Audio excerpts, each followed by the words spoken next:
दोस्तों, अगर आप भी उस लड़की की कहानी जानना चाहते हैं जिसका शारीरिक संबंध ना सिर्फ सैकड़ों मर्दों बल्कि घोड़ों के साथ भी था, तो आप इस वीडियो को लास्ट तक जरूर देखना। दोस्तों, आपने विश्व के इतिहास में कई अय्याश राजा महाराजाओं के बारे में पढ़ा होगा जिनकी सैकड़ों पत्नियां और हजारों दासियां होती थी, जिनके साथ न सिर्फ वो लोग अय्याशियां करते बल्कि शारीरिक संबंध बनाते और उन रखेलों पर अपनी करोड़ों की दौलत उड़ाते थे। मगर दोस्तों, आज की इस वीडियो में मैं जो आपको बताने वाला हूँ वैसी स्टोरी आपने ना कभी सुनी होगी और शायद ही किसी किताब में पढ़ी होगी। दोस्तों, मैं बात कर रहा हूँ रूस के इतिहास की सबसे बड़ी महारानी कैथरीन द ग्रेट की, जिन्होंने अपने तेज दिमाग से रूस को एक गरीब रियासत से उठाकर दुनिया के सबसे शक्तिशाली देशों में ला खड़ा कर दिया, जो कि वह आज तक बना हुआ है। मगर दोस्तों, कैथरीन द ग्रेट जितनी अपनी तेज दिमाग के लिए फेमस थी, उतनी ही अपनी अय्याशियों के लिए बदनाम भी। मगर क्यों? दोस्तों, इसके पीछे का कारण कैथरीन की लाइफ है, जिसकी एक झलक आज मैं आपको बताता हूँ। दरअसल कैथरीन का रियल नेम प्रिंसेस सूफी था, जो कि यूरोप की एक कंट्री हॉलैंड में पैदा हुई थी।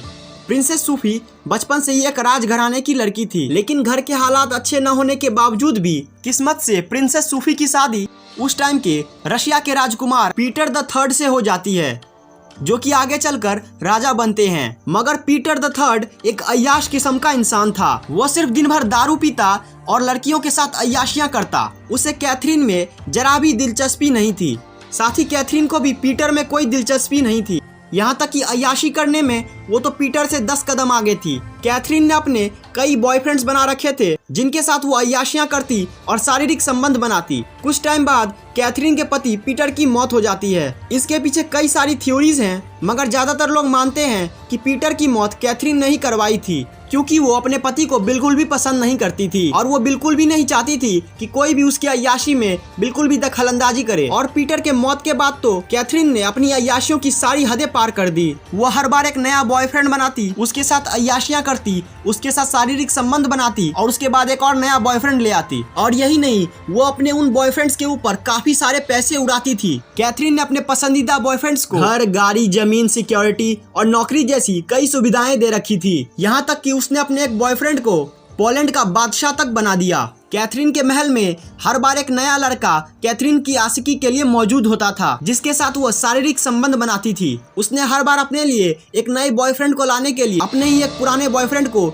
नौकरी पर रख रखी थी। और कैथरीन का वो पुराना बॉयफ्रेंड उन सभी लड़कों को पकड़ कर लाता था जिन्हें बुलाने के लिए कैथरीन कहा करती थी, ताकि वो उन सब के साथ शारीरिक संबंध बना सके। साथ ही कैथरीन ने इस काम के लिए एक दासी भी रख रखी थी, जो उसके लिए उन सभी मर्दों के साथ संबंध बनाती थी जो नए दरबार में पेश किए जाते थे, ताकि बाद में रानी कैथरीन उनके साथ संबंध बना सके। मतलब जब भी महल में किसी नए लड़के को लाया जाता तो उस नए लड़के को पहले रानी के दासी के साथ संबंध बनाना पड़ता था, जिसके बाद वो दासी देखती थी कि ये लड़का रानी को खुश कर पाएगा भी कि नहीं। और अगर दासी को ऐसा लगता था कि ये रानी को खुश नहीं कर पाएगा तो उसे वापस भेज दिया जाता था। और अगर दासी को लगता था कि ये रानी को खुश कर पाएगा तो फिर उसे रानी के पास भेज दिया जाता था, जिसके बाद रानी कैथरीन उसके साथ शारीरिक संबंध बनाती थी। लेकिन एक बार रानी की वही दासी रानी के बॉयफ्रेंड के साथ पकड़ी गई, जिसके बाद रानी ने उसे मरवा दिया।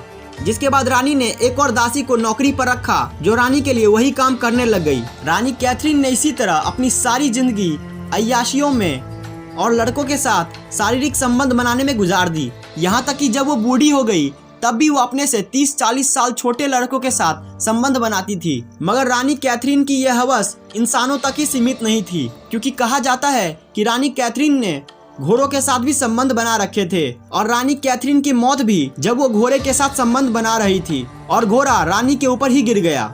मगर ये कुछ लोगों का कहना है और ये बात कितनी सच है ये तो हम नहीं जानते।